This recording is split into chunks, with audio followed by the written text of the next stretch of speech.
Bonjour à tous, merci de nous retrouver cette semaine encore pour 100% marché, votre rendez-vous hebdomadaire de décryptage de l'actualité économique et boursière. Aujourd'hui, m'accompagneront Denis Lantoine, rédacteur en chef chez Investir. Oui, bonjour à toutes et à tous. Et Laurent Albi, président de l'AFAT. Bonjour à tous. Alors, rapide rappel du sommaire. Donc, nous commencerons par faire le bilan de la semaine. Puis nous parlerons des meilleures et moins bonnes performances de la semaine. Nous ferons un focus et puis enfin nous terminerons par ce qu'il ne faudra pas manquer cette semaine. Donc nous commençons sans plus attendre par notre première rubrique, le bilan de la semaine.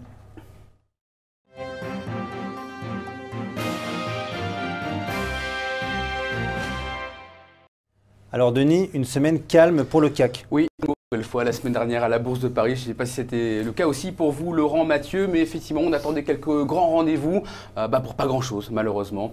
Même les grands rendez-vous qui étaient programmés la semaine dernière n'ont pas réussi à sortir le CAC 40 de sa léthargie. On gagne...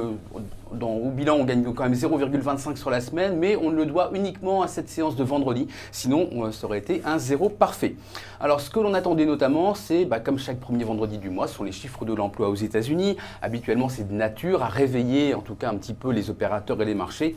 Et d'autant que ces chiffres, ils ont été un petit peu étonnants. 98 000 créations d'emplois, simplement, en fait, donc aux États-Unis au mois de mars. C'est bien moins que les 180 000 qui étaient attendus, 2 fois moins. Et puis aussi, un taux de chômage qui tombe à 4,5% de la population active contre 4,7% donc auparavant.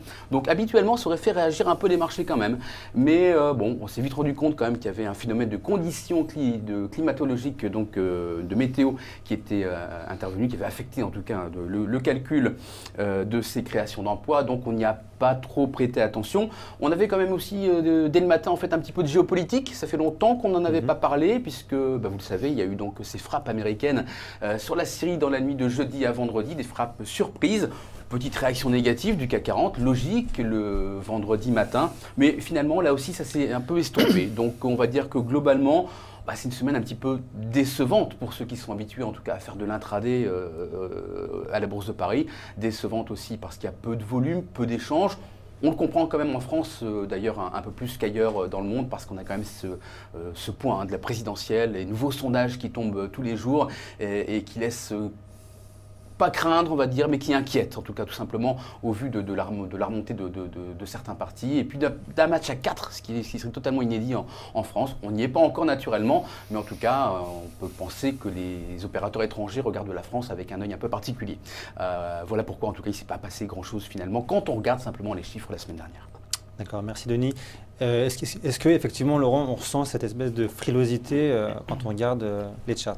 Absolument Mathieu, on voit bien qu'on a des opérateurs qui pour le moment restent un petit peu dans l'attentisme. Alors, vous allez voir dans un instant mon graphique du CAC 40 depuis le début du mois de février. On est dans un mouvement, dans un courant acheteur qui est confirmé. Ceci dit, on est sur un rythme de progression qui est lent. Et puis, il faut noter qu'on a des volumes qui sont très peu importants, ce qui montre qu'il y a peu de participation pour le moment sur le marché. Alors, je vais zoomer un petit peu pour vous permettre de voir les dernières évolutions. On est à très court terme à l'intérieur d'un range sur le CAC 40, un range entre 5050 et 5136, le plus haut annuel atteint la semaine dernière.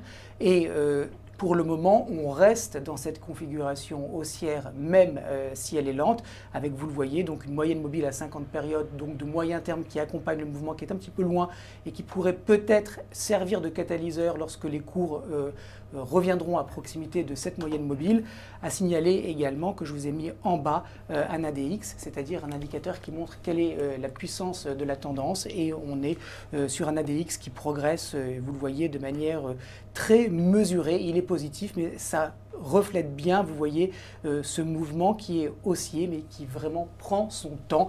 Et ça devrait continuer comme ça dans les prochaines semaines, à moins qu'on ait un catalyseur à la hausse ou à la baisse qui ne soit pas anticipé par le marché et qui ferait donc réagir les investisseurs de manière plus significative. Donc dans ce contexte qui est haussier, mou, j'ai envie de dire, on a sélectionné un turbo call pour continuer d'accompagner malgré tout ce mouvement positif de code SX77B, pardon, avec, juste pour que vous puissiez bien voir, une barrière désactivante sous cette zone de support à 5050, une barrière désactivante à 5025. Le scénario est le suivant: soit effectivement on consolide et on continue tout de suite la tendance haussière, soit effectivement on casse ce niveau de support à 5050, et là il y a un risque baissier un petit peu plus important, c'est-à-dire de voir les cours revenir sur ce précédent support à 4929. Donc il faut qu'on reste absolument à l'intérieur de cet intervalle de très court terme pour avoir justement ce mouvement qui continue dans l'immédiat. Merci Laurent. Donc effectivement un turbo call de code SX77B sur le CAC 40 pour profiter d'une éventuelle hausse, donc d'une continuation de la hausse, avec une barrière désactivante à 5025, donc qui se trouvait à peu près à 1,5% donc, du niveau du CAC 40 ce matin, et ce qui lui procure un effet de levier de 46,70. Vous pouviez acheter ce produit à 70 centimes ce matin lorsque le CAC cotait 5103,81. On continue donc avec le bilan de la semaine, Denis. Cette fois, on va parler du métal jaune. Bah oui, l'once d'or, un petit regard effectivement, parce que c'est peut-être celui qui s'est montré le plus agité en tant qu'actif la semaine dernière. On a été capable, en tout cas avec l'once d'or, de tomber sous les 1245 $ mercredi, et puis de remonter dès vendredi matin, après naturellement les frappes américaines sur la Syrie, au-dessus des 1265 $. C'est logique en tant que valeur refuge comme le yen. On a donc maintenant atteint un plus haut de 5 mois sur l'once d'or. Depuis le début de l'année, elle gagne pas loin de 10%. Le tout est maintenant de savoir si ça va continuer ou non. D'accord. Et donc justement, Laurent, est-ce que ça va continuer ou pas? Alors effectivement, hein, on a une once d'or qui a bien progressé depuis le début de l'année, à mettre en relief avec le CAC et le S&P qui sont à peu près à plus 5% de hausse. L'or est à 9-10%, donc un actif qui pour le moment donc surperforme. Ceci dit, vous allez le voir rapidement à l'écran, on est quand même à très court terme sur une séquence ici qui depuis plus de 2 semaines est latérale, c'est-à-dire qu'on a, vous le voyez, un petit trading range, un petit peu à l'image de ce qui s'est passé sur le CAC 40, un trading range, un intervalle de consolidation situé entre 1260 $, vous voyez ici, avec une tentative de franchissement qui a échoué, et puis un support à 1240. Alors, malgré tout, on a un courant haussier de court terme depuis janvier qui est avéré. Il est très lent, une fois de plus. Moi, j'aime bien cette accumulation sous cette zone de résistance. C'est-à-dire qu'on avait eu ce niveau à 1260 qui, lorsqu'il avait été testé la première fois à la fin du mois de février, avait déclenché des opérations de vente très significatives. Regardez, ce n'est pas du tout la même chose qui est en train de se passer en ce moment. On vient tester ce niveau à 1260 et manifestement, il n'y a pas beaucoup de pression vendeuse qui se manifeste sur l'or. Autrement dit, on peut envisager, interpréter cette évolution de ces 2 dernières semaines comme de l'accumulation sous cette résistance, avec manifestement donc des opérateurs qui ne se délestent pas de leur or, et par conséquent on peut anticiper ce franchissement de résistance, franchissement qui amènerait donc le cours de l'once vers 1280 $ dans un premier temps, puis 1300 $. Donc on est dans un contexte qui est haussier, encore une fois avec peu de vitesse, mais malgré tout on va continuer d'accompagner ce mouvement, et c'est pour ça que j'ai choisi un Varan Call de code SF25B. Donc un Varan Call de code SF25B avec un prix d'exercice à 1300 $. Le levier de ce produit est à 11,59 avec un delta à 41%, donc ce qui en fait un produit adapté. Vous pouviez investir sur ce produit en investissant 42 centimes par pièce lorsque l'once d'or cotait 1257,23 $. On termine donc avec la dernière partie de ce bilan de la semaine. On se tourne vers les États-Unis. Oui, à New York, où on ne peut pas dire que ce soit vraiment l'éclate non plus. Là aussi, des échanges qui sont bien moins fournis que d'habitude. On a quand même eu un petit soubresaut, un peu d'activité en début de semaine. C'était mardi soir en fin de séance avec une poussée des grands indices actions dans le sillage en fait d'une statistique, en tout cas du pétrole, celle de l'API, en tout cas qui est celle qui est publiée le mardi soir et qui peut parfois donner un aperçu de ce qui sera officiellement annoncé le mercredi après-midi.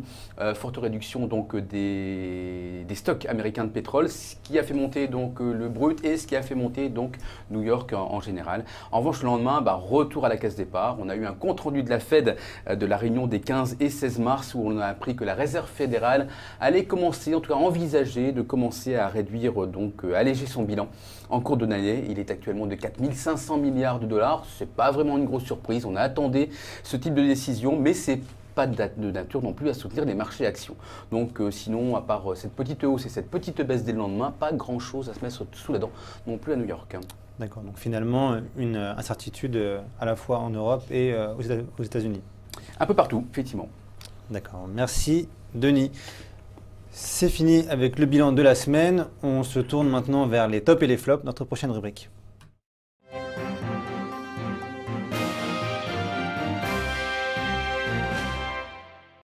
Alors, quelles ont été, Denis, les meilleures performances cette semaine? On va commencer par Technip, dans les tops de la semaine. Technip FMC maintenant, puisqu'effectivement il y a eu un mariage entre le français et l'américain, on va dire le mal aimé, parce que c'est un mariage pour l'instant qui démarre pas très bien en bourse. L'une des plus grosses contre-performances en tout cas depuis l'annonce de la fusion. Mais quand même, on peut penser, puisqu'on était en fait en fin mars, début avril, qu'il y a eu effectivement peut-être des achats à bon compte ou en tout cas de la part de gérants au début de trimestre pour se dire allez, c'est l'une des plus mauvaises performances en tout cas de ces derniers mois. On va jouer quelque chose avec Technip. On verra d'ailleurs que c'est l'une des moins bonnes performances aussi depuis le début de l'année. Safran qui a finalisé donc la vente de sa division de détection britannique Smith Group, donc ce qui va lui permettre d'enregistrer une plus-value dans les comptes et surtout en fait lui permet de s'atteler pleinement maintenant au rachat de l'équipementier Zodiac, qui n'est pas encore complètement concrétisé. Enfin, Kering, une valeur du luxe et qui était peut-être certainement l'une qui était les plus à la traîne, on va dire, du secteur, puisque LVMH est au contraire à un plus haut historique. Donc le titre qui affiche d'ailleurs la plus forte hausse de cette année, on le verra là aussi tout à l'heure. Et on doit en tout cas la hausse de la semaine à un cabinet d'analystes UBS qui croit encore, malgré la hausse de début d'année. Et c'est à la publication donc en fin de semaine d'une note positive de la part d'UBS que l'on doit l'essentiel de la hausse de Kering, plus 3,6% en 5 jours. Merci. Laurent donc, a décidé de nous faire une petite analyse sur Safran. Effectivement, Mathieu, alors des titres évoqués par Denis, j'ai retenu Safran qui a franchi un niveau de résistance important de moyen terme. À 70 €, regardez le chart, on remarque une différence de rythme entre, vous le voyez, toute cette partie où les cours ont évolué de manière positive, mais somme toute très lente, avec des retracements importants après chaque progression. Ça a tout l'air d'une grande consolidation. Et puis, vous le voyez, à partir du mois de février, pour le coup, on change de vitesse, on est dans un mouvement impulsif haussier avec là pour le coup une vraie tendance de court terme. Et vous voyez là aussi j'ai mis un ADX pour vous montrer un petit peu son réveil, une courbe noire qui repart à la hausse, autrement dit un mouvement directionnel qui reprend de la vigueur. Safran qui par ailleurs est donc sur des niveaux de plus haut historiques et qui devrait par conséquent continuer de progresser de manière positive et favorable au cours des prochaines semaines, voire des prochains mois. Alors, je vais zoomer maintenant un petit peu pour vous permettre de mieux voir où en sont les prix. On a donc fait ce plus haut historique dans la journée d'hier, un petit peu en dessous de 74 €.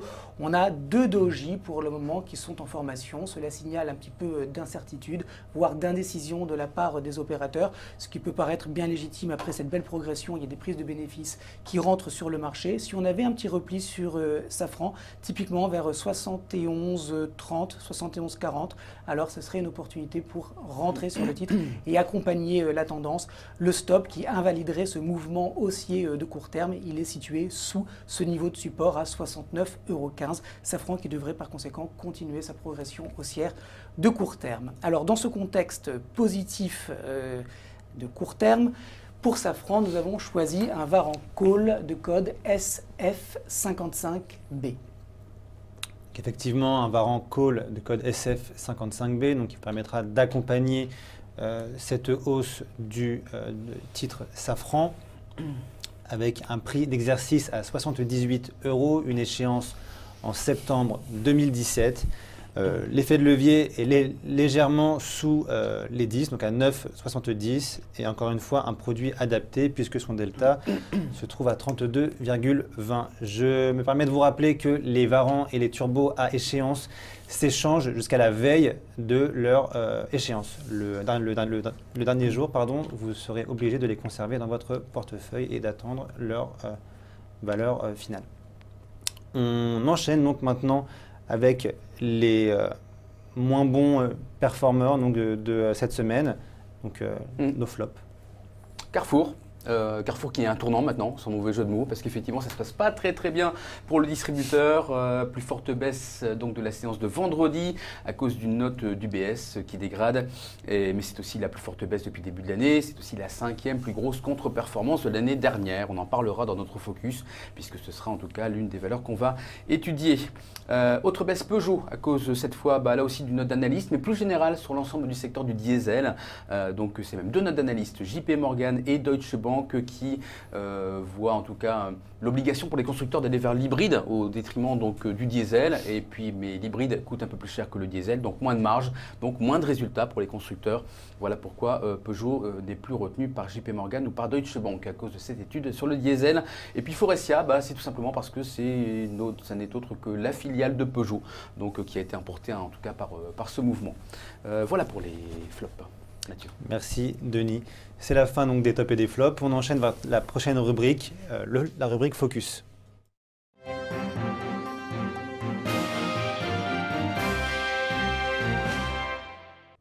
Donc une rubrique Focus avec un zoom sur les grands gagnants et perdants de ce début d'année 2017. On va commencer, Denis, par les perdants. Oui, l'idée c'est même aussi de faire un coup double, on va dire, parce qu'on est finalement à une période un peu charnière. On parlait d'un Carrefour à un tournant, mais globalement c'est le marché qui est une charnière. Mais si on vient de terminer en tout cas donc ce premier trimestre, on a donc le bilan trimestriel que l'on va faire effectivement sur les valeurs du CAC 40. Et puis surtout, l'idée c'est de voir parmi celles qui ont le plus fortement baissé, parmi celles qui ont le plus fortement monté, quels sont les éléments qu'il va falloir surveiller, puisqu'on aborde en tout cas maintenant la publication des chiffres d'affaires et résultats trimestriels. Alors, quelles sont celles qui peuvent effectivement remonter? Quelles sont celles qui sont un peu plus en risque? C'est l'occasion de faire coup double, en tout cas, avec ce focus. C'était un peu l'idée. On commence avec donc, les moins bons. Les moins bons. Allez, les moins bons. Carrefour, donc on en reparle, moins 8,1% donc depuis le début de l'année. Alors ce qu'il va falloir surveiller, d'ailleurs Carrefour c'est jeudi, donc ça va aller très vite, c'est dans 2 jours la publication, l'une des premières après LVMH. Ce qu'il faut surveiller, donc c'est le discours que l'on aura sur l'évolution des marges en France dans les hypermarchés, puisque c'est ça effectivement qui déçoit depuis maintenant plus de 6 mois. Renault, alors moins 6,9%. Moi personnellement, je ne vois pas trop d'éléments favorables, en tout cas pour Renault. En tout cas, tant qu'il n'y aura pas de visibilité accrue sur effectivement sous cet aspect du diesel, donc dans lequel Renault pourrait être en tout cas être un peu embourbé. Donc pour l'instant, j'y toucherai pas. Technip, là en fait on n'attend pas forcément la publication de Technip, puisque maintenant c'est Technip FMC que l'on attend, et on n'a pas encore eu depuis le mariage de publication cumulée, concertée en tout cas entre les deux entreprises. On aura les premiers comptes donc 2016 pro forma très bientôt au mois d'avril, donc c'est ça qu'il faudra surveiller en tout cas pour Technip, pas forcément le premier trimestre, mais au moins déjà l'état des lieux de ce mariage en 2016. La Générale Aérodamco, donc une financière et une foncière, bon là on descend, c'est un petit peu plus limité comme repli, vous voyez, moins 2 et moins 1,6%. Là, c'est une histoire en tout cas. Attention à la banque de détail pour la Société Générale. Est-ce que ça ira un petit peu mieux ou est-ce que ça restera difficile dans un contexte de taux bas? Contexte de taux bas, mais attention parce que la perspective d'une remontée des taux d'intérêt, c'est ça qui pénalise actuellement les foncières.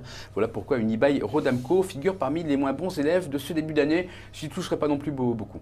Publicis Group, capable du meilleur comme du pire, parce qu'effectivement, entre les alertes qu'on a pu avoir au cours des précédents trimestres et des résultats meilleurs que prévus, disons que là, effectivement, il y a peut-être un coup à jouer. Je ne sais pas en tout cas si ce sera l'une des idées que retiendra Laurent tout à l'heure. Je pense que oui, donc voilà pourquoi j'en parle.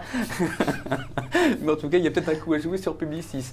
Et puis Orange, pour terminer, ça aussi, c'est une valeur que j'aime bien. parce que je trouve que le moins 1% actuellement n'est pas forcément mérité en bourse.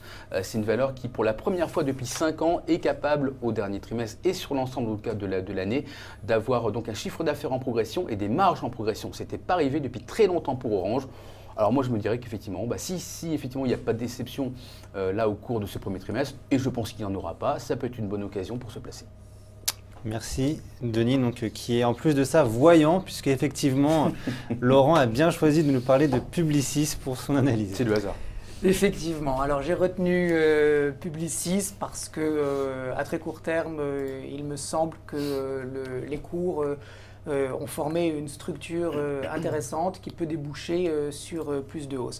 Alors vous avez à l'écran environ 10 mois de cotation. Vous voyez que il ne se passe rien sur Publicis, ça rejoint un petit peu les propos de Denis, un titre qui est capable du meilleur comme du pire, donc au final on est toujours sur les niveaux de juillet 2016, autrement dit tous ceux qui seraient rentrés sur le marché à ce moment-là seraient toujours flat sans avoir fait de gains. Ceci dit, maintenant on voit qu'on a une impulsion haussière qui a démarré il y a quelques jours, qui a duré 5 jours, je vais zoomer un petit peu.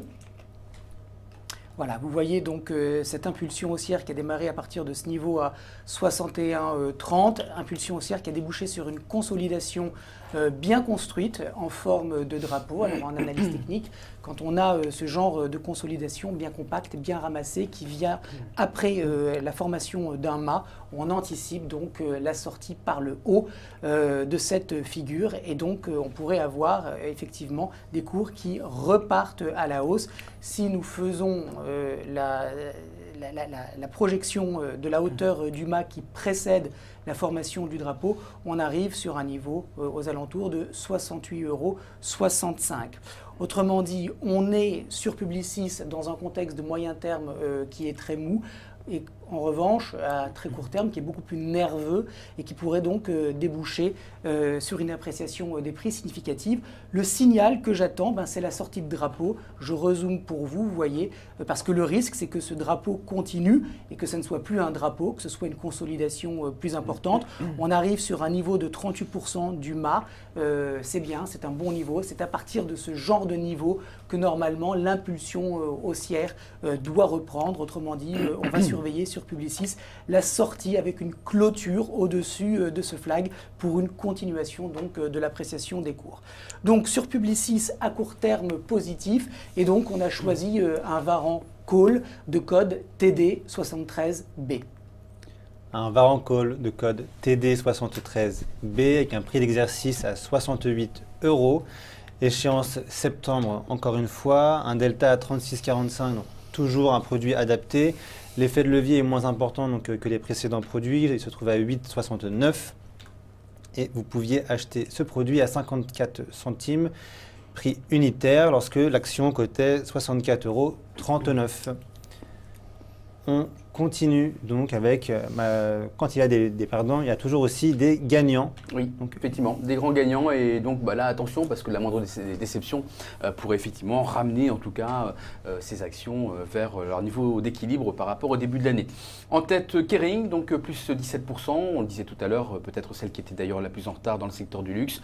Là ce que le marché va continuer à jouer, c'est donc la poursuite du retour à la croissance qui avait un peu fait défaut dans quelques-unes des grandes marques, donc à surveiller si la forte croissance est toujours bien là au premier trimestre. Peugeot, je ne suis pas très automobile en ce moment, j'avouerai effectivement qu'il y a un petit peu trop d'inconnus autour de tout ça, entre le diesel, entre un Peugeot qui est très fortement monté déjà l'année dernière, tout comme Renault. Un grand écart actuellement entre Peugeot et Renault d'ailleurs, puisque Renault fait partie des plus fortes baisses de l'année, Peugeot des plus fortes hausses. Si le marché en veut, pourquoi pas, mais moi en tout cas je préfère faire autre chose actuellement. C'est peut-être uniquement du Denis Lantoine Equities. Atos SS2I qui a le vent en poupe actuellement et qui est rentré cette année dans le CAC 40, donc bravo, et a priori je ne pense pas qu'il y ait de raison particulière pour qu'on soit déçu en tout cas pour le premier trimestre. Donc pourquoi pas continuer à la jouer.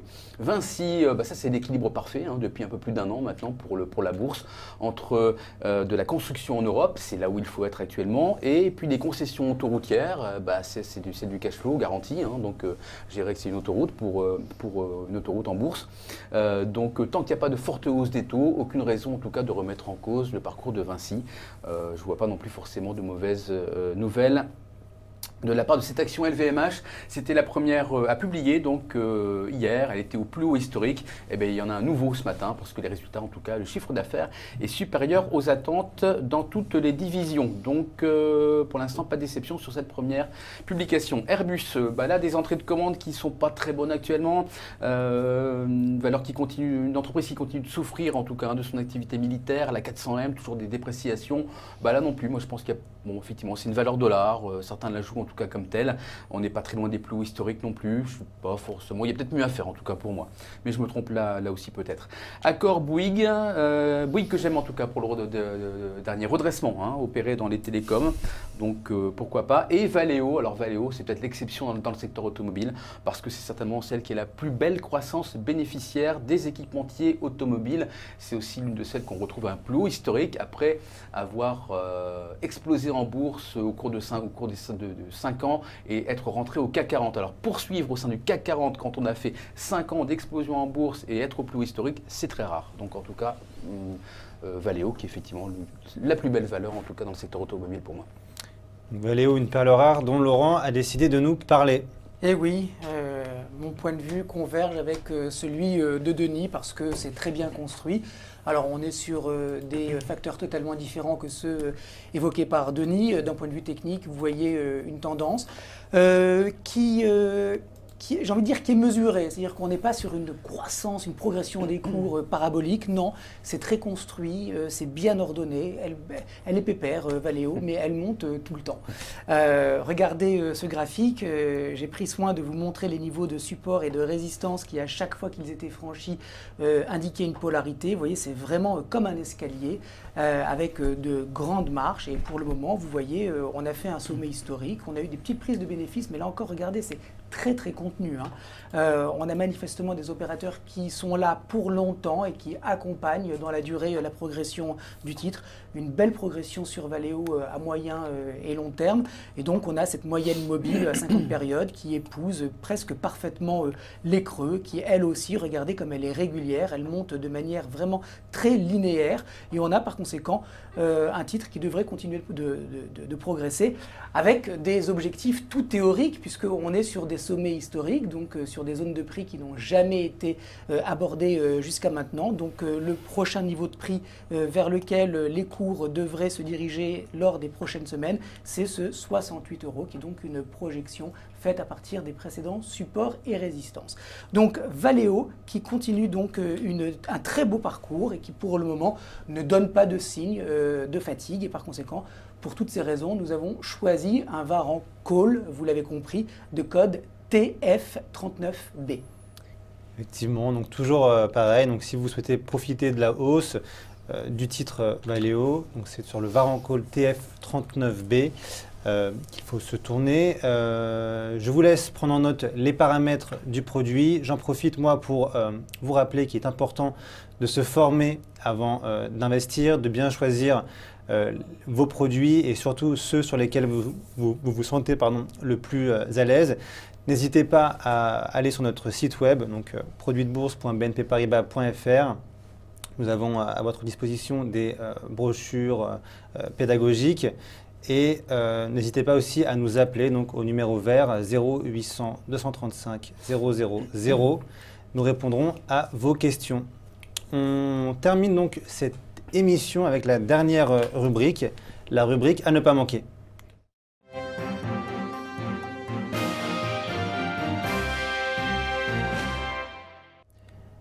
Denis, que devrons-nous suivre cette semaine? Oui, en dehors de la géopolitique et de la présidentielle, naturellement, quelques statistiques économiques aux États-Unis, notamment les stocks hebdomadaires de pétrole, à regarder donc dès demain, mercredi 16h30.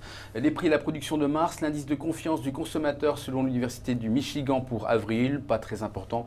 Les plus importantes sont celles de l'inflation et des ventes au détail en mars, mais pas de chance, on ne sera pas là pour les voir, ou alors il n'y aura pas d'impact en tout cas sur les marchés, puisque je vous rappelle que les marchés sont fermés pour vendredi saint aux États-Unis comme en France. En Europe, l'indice ZEW du sentiment économique en Allemagne pour avril, on le regarde, mais effectivement avec un impact qui est maintenant assez rare sur les marchés. C'était d'ailleurs ce matin, ça n'a pas fait beaucoup bouger les grands indices européens. Et puis en Chine aussi, la balance commerciale, l'inflation de mars, ce sera pour demain et après-demain.